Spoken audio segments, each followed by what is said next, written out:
Alrighty, welcome into the PHNX Rising post-game show. Phoenix Rising, they 1-1 draw over Sacramento Republic.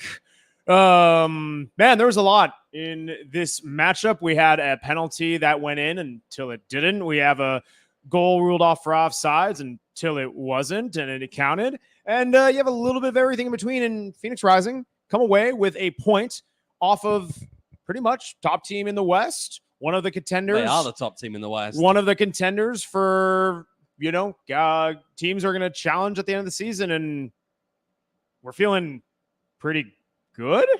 Yeah. Honestly, yeah. I'll take that. Yeah. I'll take that. Okay. I think from Phoenix Rising's perspective, that's the most difficult team you've played all year.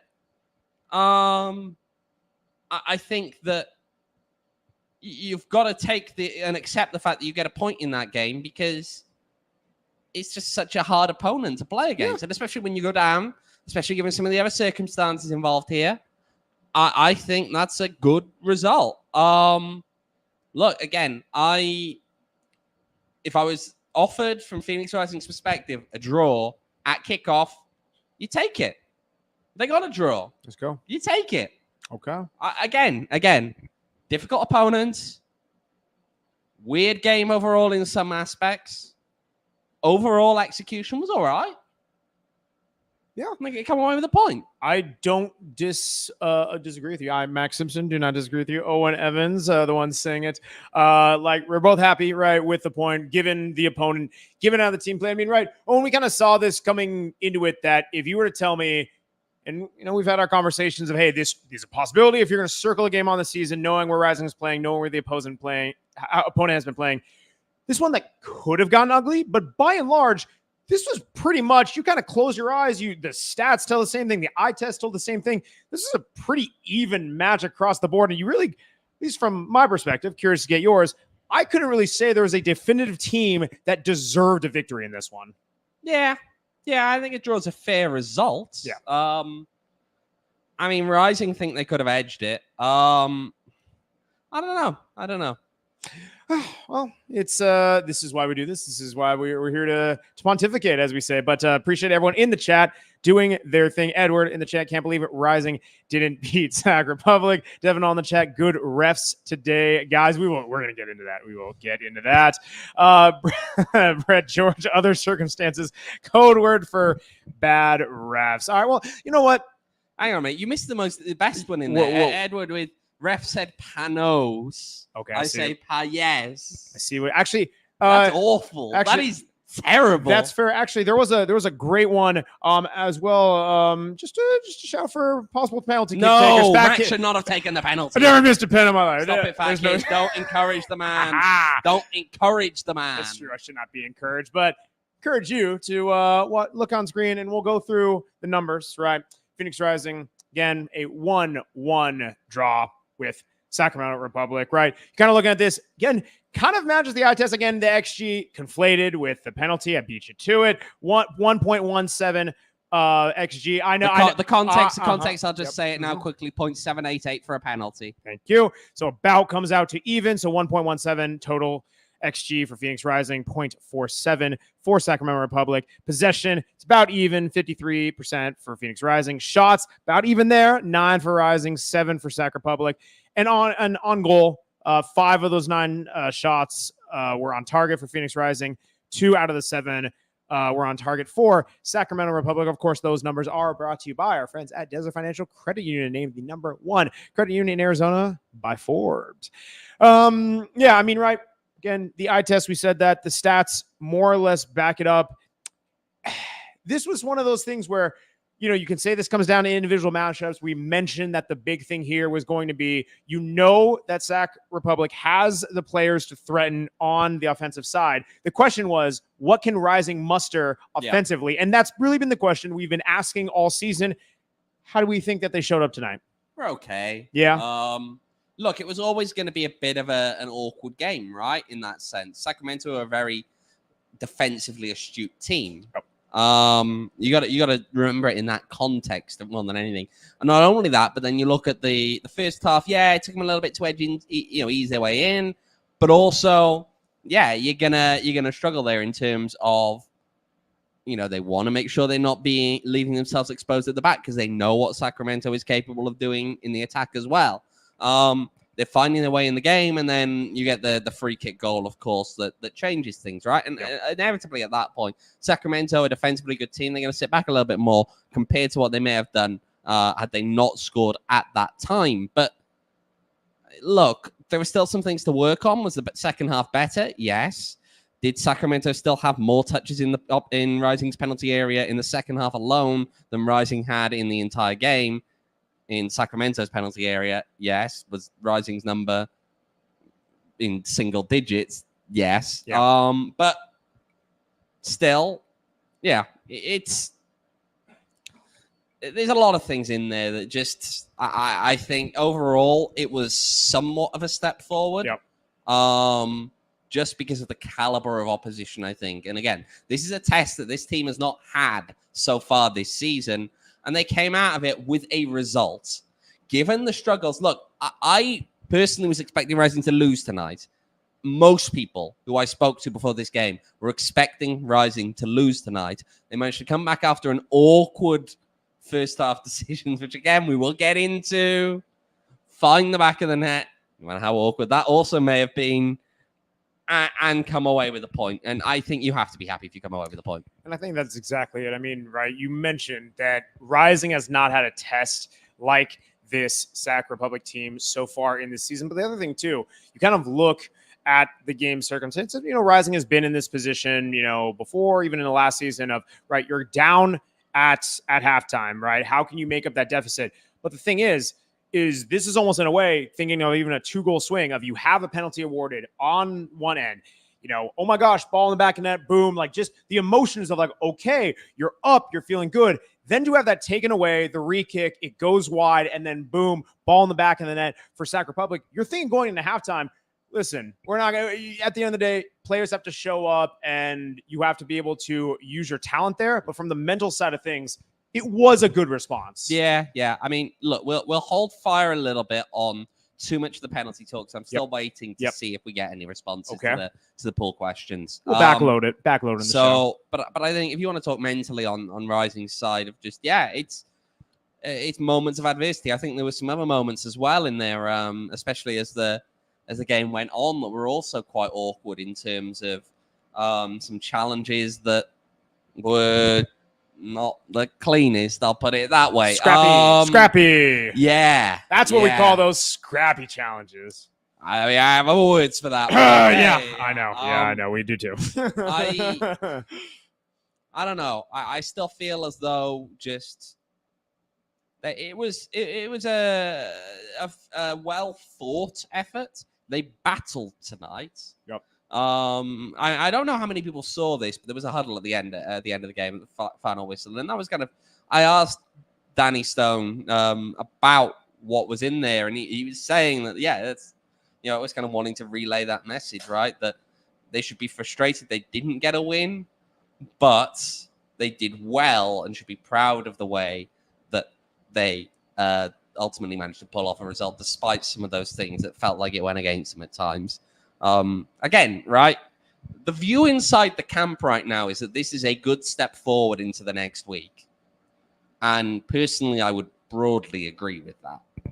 I would agree as well, right? You saw some other guys featuring as well coming in to this lineup, right? Again, an unchanged starting 11, but subs coming in, being able to rotate in for what will be a busy week ahead. There's a positive there. And I think if we're looking at this from what does this result mean, right? It's without a doubt. You would definitely want all 3 points, especially at home. Absolutely. You take where you can get it. not only knowing the opponent, but I think here's the thing. We've even been like this of you know who's ahead on your schedule, so you want to be able to rack up the wins when I guess we'll call it you're playing an opponent who seems beatable, who is down for those 3 points.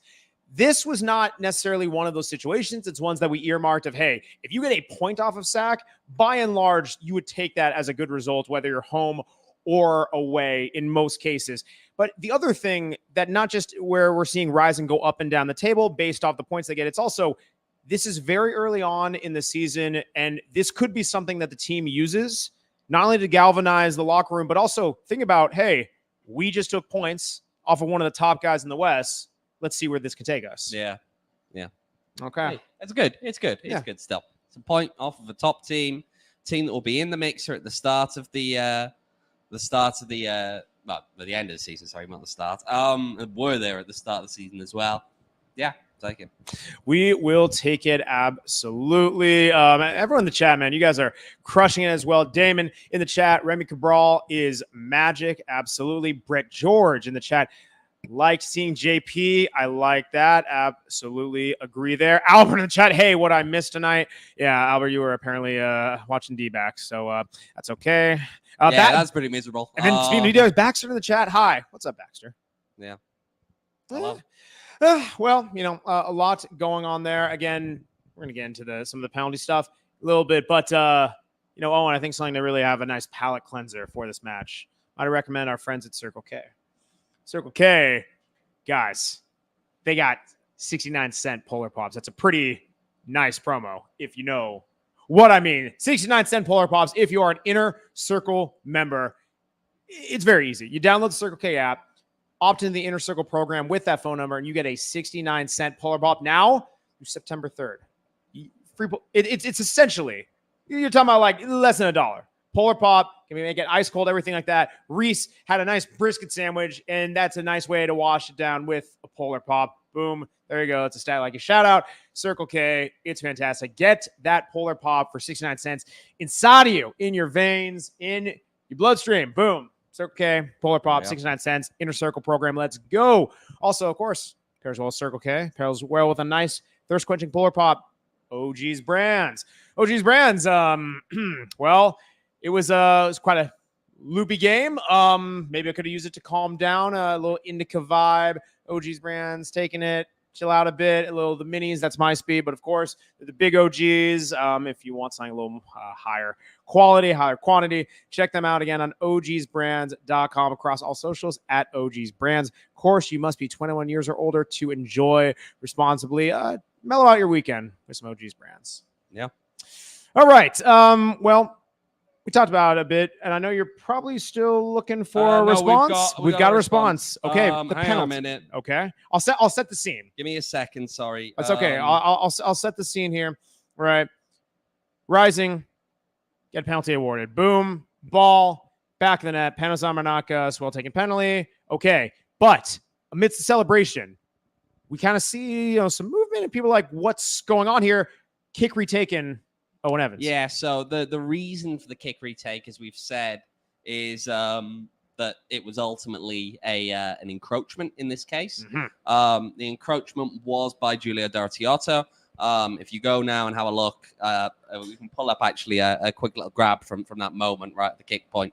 Giulio D'Artiotto, if you can see, he's kind of halfway between the penalty area line and the penalty spot. So, using on the bottommost Rising player on your screen, numbers left. Yeah, he's actually 3 yards inside the penalty area at this point. The determination here, and this is the response from the referee in this one, which was, I believe Adam Kilpatrick, is that there was no consideration going into this one, or there was no consideration per IFAB Law 14 on this one that this would be trifling.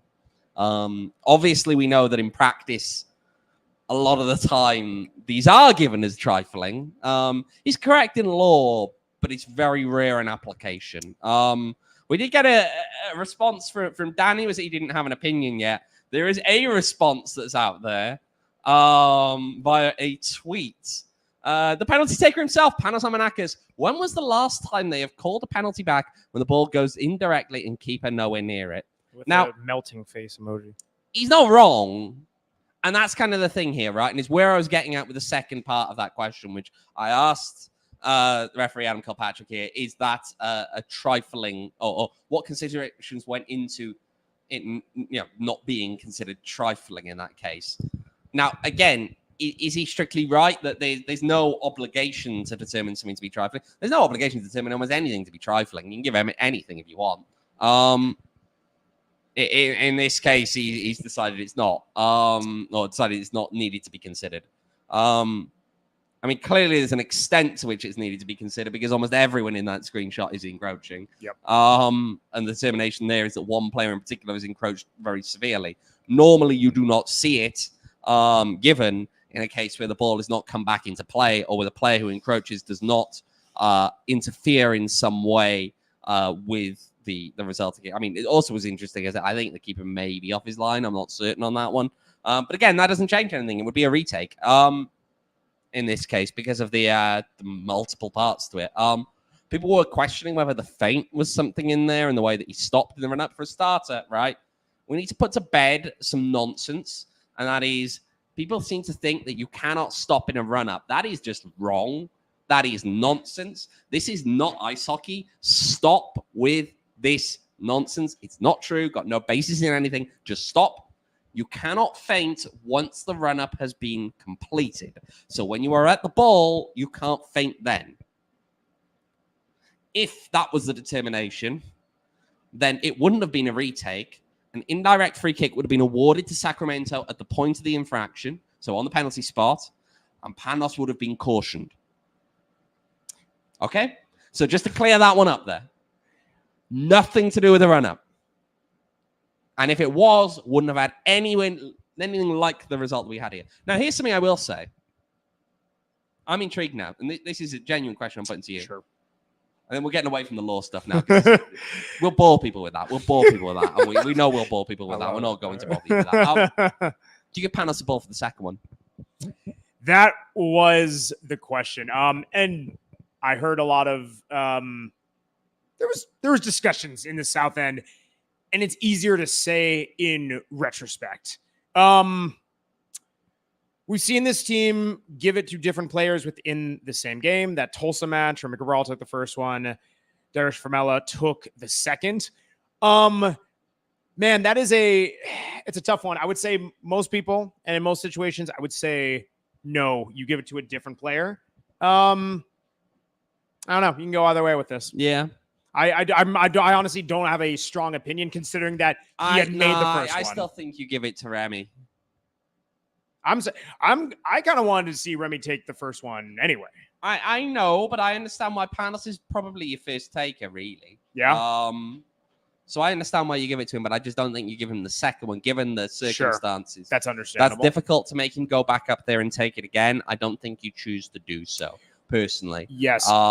Because I still think there's a moment of overthinking. What you end up seeing is he kind of attempts. Doesn't he attempt something quite similar to what he did the first time? A little bit from what I saw. And he just doesn't pull it off. Okay. Sure. I think you're getting your head a little bit then. And yeah, no, Panos isn't that awful taking penalties, right? Because Panos has taken penalties that are important. He took the penalty in San Diego. San Diego, high pressure situation. He is arguably, I mean, I can't tell you exactly where he is in the penalty taking kind of pecking order or where he was in it last season. Sure. My understanding is that if he was on the pitch at the very end of the game in the final, he was going to take a penalty. Yeah. He is a penalty taker. He's one of the top penalty takers on this team. Sure. So going to him for it initially, I completely understand. I just wonder if a little bit too much in the head maybe is the risk when you do it for the second one as well. Sure. Yeah. Sure. Yeah. And I totally get second shout. Shout out to Panos and see if he gets fined for this one. The league are really inconsistent. Who knows if he'll get fined for his little tweet there, but we'll see. Sure. And even going back to the first one, right? Seeing where Panos is ranked within the hierarchy. Yep, he's definitely one of your top guys. I mean, yeah, I don't have an overwhelming issue with it. My shout for seeing out of curiosity if Remi regrets it is right. He's a guy who has taken penalties this season and really riding that hot streak, right? just thinking who's going to put the ball in the back of the net, I go with a guy who has been doing it consistently. But I want to real quick, and we will not revisit this further because you've had a lot of referee talk on here. I want to take your referee hat off for just 1 second, and I want to try to paraphrase just to make sure we're all on the same page. When we're talking about the encroachment, all that stuff, essentially, and correct me if I'm wrong, you're saying that the encroachment itself is black and white. Either it happened or didn't, which it did.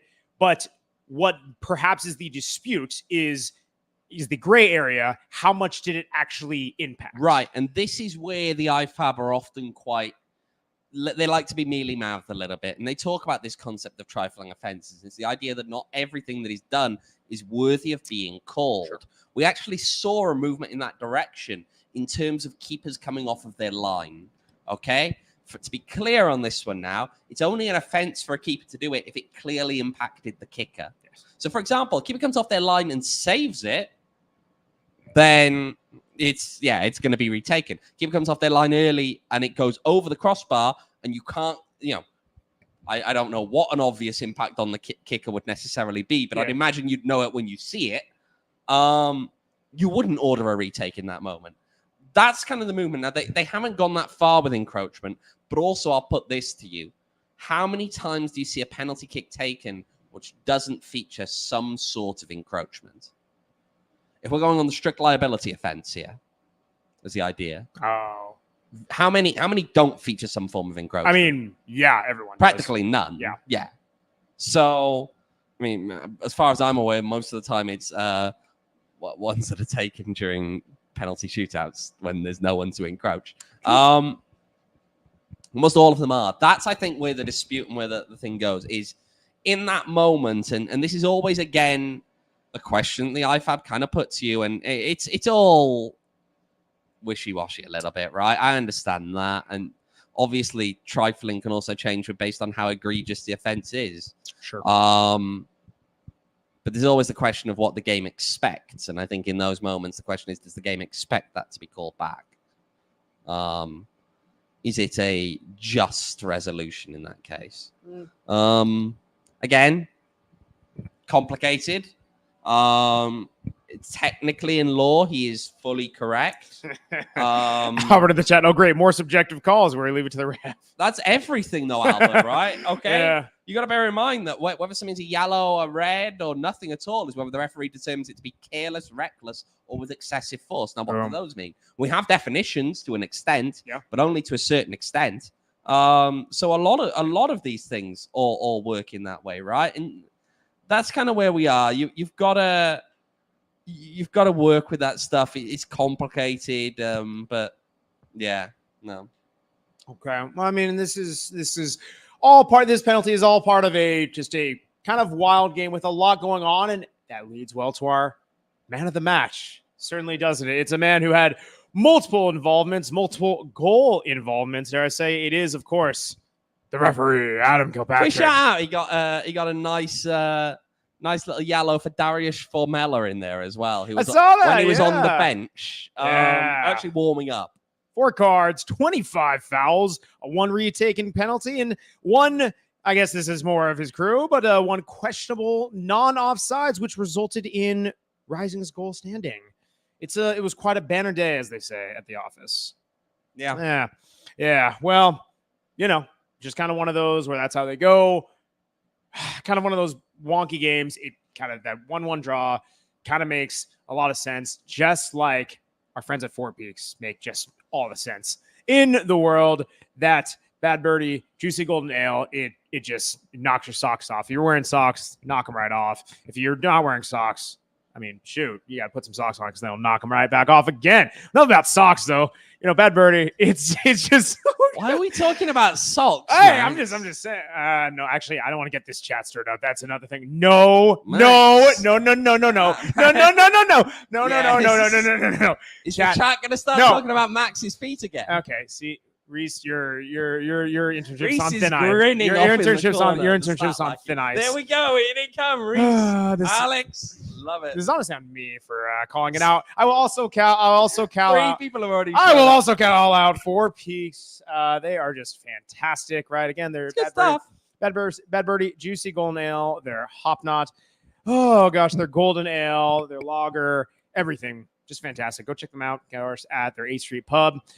Four Peaks, right? You can find them on socials at Four Peaks Pub and at Four Peaks Brew. Of course, online at fourpeaks.com. You must be 21 years or older to enjoy responsibly. Yes. You can, of course, get Four Peaks at our friends at Valley Taproom. They got 2 locations, not 1, but 2 locations. 1 in Queen Creek, 1 in Gilbert. Right? So they got the karaoke, they got trivia, they got all kinds of fun stuff. They got the beers. They do have beers. It's a great place to watch the Open Cup. We've watched Open Cup matches there. We have watched Phoenix Rising matches there before. It's going to be a busy week coming up. Go head on over, if you're on the east side, to Valley Taproom to go check that out. Of course, find them online at valleytaproom.com and on socials at Valley Taproom. Yeah. All right. This was a lot going on in this game, and I know it's going to be dissected with the week coming up. The one question I have for you is, we named our man of the match, which wasn't a Rising player. Most impactful Rising player this match, not named Remi Cabral. This match, not named Remi Cabral. Yes. Chat, please chime in as well. Rocco still. It's a fair one. I mean, it's the usual. Yeah. Safe bet, normally. I don't hate that. Made a few saves in there. I've seen some people questioning him on the goal. But see Rocco, yeah. I mean, you were in a better place for that one. What do you think about the goal conceded? I actually missed it. We haven't actually touched on as well, though. Yeah, very much the fact that Remi's goal was plausibly offside. Yeah, no, we touched on that a little bit, but not much. I think it was genuinely. You had a better view on that one. I mean, I thought he was off. You said give us about 90%. You thought he was off, yeah. Yeah, I think he was off. It was tight, but I think he was off. Even though we were in the south end, the way he was attacking, the gut instinct is like, oh yeah, he's off. And you almost, even for a millisecond, I mean, Stylaki, maybe nod along or shake your head if you disagree. It seemed like the players, even for a second, kind of slowed down. It was kind of like, wait, like that stand. And then when off the crossbar, well finished or anything like that. But I was like, oh, surely it's going to be a late flag. And when it didn't, kind of took a second to get going. Yeah. Okay. All right, Rocco, good shout. Seeing, yes, it was just off because how much space he was in. Also, I mean, that's also just the way Remi Cabral plays. He was whistled offside a couple times, but he pulls the last defender. He likes to, kind of roughhouse and get in the mix of everything with that last defender. So it's just the way he plays. Yeah, could have been an offsides very easily, but so it goes. Again, we're going to dive into this match a little bit further in a recap next week. Any around the USL stuff that you would like to get into? Look, I mean, Brandon getting in an argument with Memphis. That was a good one. Love it. That was a good one. A bit of Twitter drama. I will say that Memphis, you can't come out defensive. Well, give a quick synopsis for people who haven't seen. Oh, people were talking about the pitch in Memphis being awful. And it is. But it's a great pitch. Sarcasm. No, they work hard. I'm sorry. I don't care if you work hard. If your pitch like that, what do you want? Pat on the head like a 5-year-old? Well done, you tried. No, it's an abomination. ACLs and Achilles don't care about your hard work. They care about a good pitch. Sort your pitch out. It's awful. It's been awful for years. Come on now. Sort it out. And it's also like not good enough. But they did win today. They won 4-1 against Tampa Bay Riders. Tampa Bay no longer unbeaten. Obviously there was a red card early in that game as well, which does impact things. I'll also say here, saw a very interesting goal from Nick Markanek in the game there that Charleston Battery had against Hartford. So that was interesting. Scores are really slow to load right now. So I'm kind of stalling to get us through these just so I can pull the scores up from the rest of the league. Here we go. Let's have a look. I got him. New Mexico with a win in Vegas. Slowing down a little bit after an interesting start that they had there, where they looked a little bit better than we've seen in previous years. Other results around there. Pittsburgh 1-0 over Miami. Pittsburgh 3 wins on the bounce now. North Carolina 0, Rhode Island 0. Rhode Island with another thriller. Real thrilling match. Loudoun 0, Detroit 0. Do the voice. No. People want the voice. No. Why? You always doing it to wind you up now. Don't do that. Birmingham Legion with a 2-2 draw against FC Tulsa. You're not going to move my mic. You do not touch my mic. San Antonio with a 2-2 draw against Oakland Roots. Colorado Springs Switchbacks get the 2-0 win against El Paso Locomotive. Indy 11, 1-0 away against Monterey Bay. And that's it then. Rounds us out. Okay. There's no games until Friday because, of course, Open Cup. Open Cup, baby. The Cup runneth over. It is the glorious time that's already been going on. Phoenix Rising going to be in it. Mr. Simpson will be taking you through that on Tuesday, I believe. You're darn right. Yeah, I will not be, unfortunately. I will be, at the time of the show, I will be, as they say, on a plane. I think that is what they say. That's what they say, when you're on a plane. That is the technical term, Yeah, yes. it is, yeah. Yes, we're going to come again. It's a 4-show week. 4-show week next week. Tuesday, Wednesday's postgame, Thursday, and then Saturday postgame, folks. We there. Yeah. We there, yes. Next pod again, Tuesday, 6 p.m. The normal time there. Is there anything else, good sir, you have before we get out of here? No. Take a point. Take a point.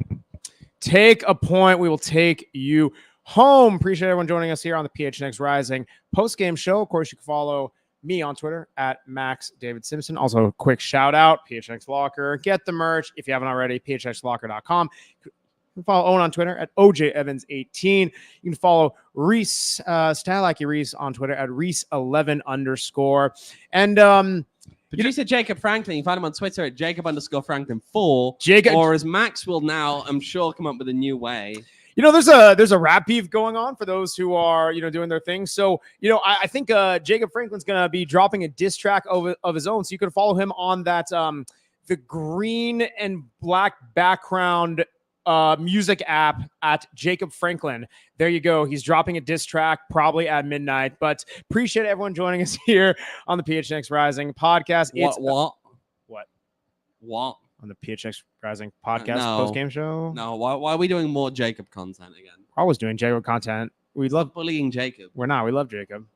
That's how we show friends we love each other. But it's a beautiful game, but it's way more beautiful when Phoenix Rising take a couple points off a team they maybe shouldn't have. Good night. We all silly like the mayor.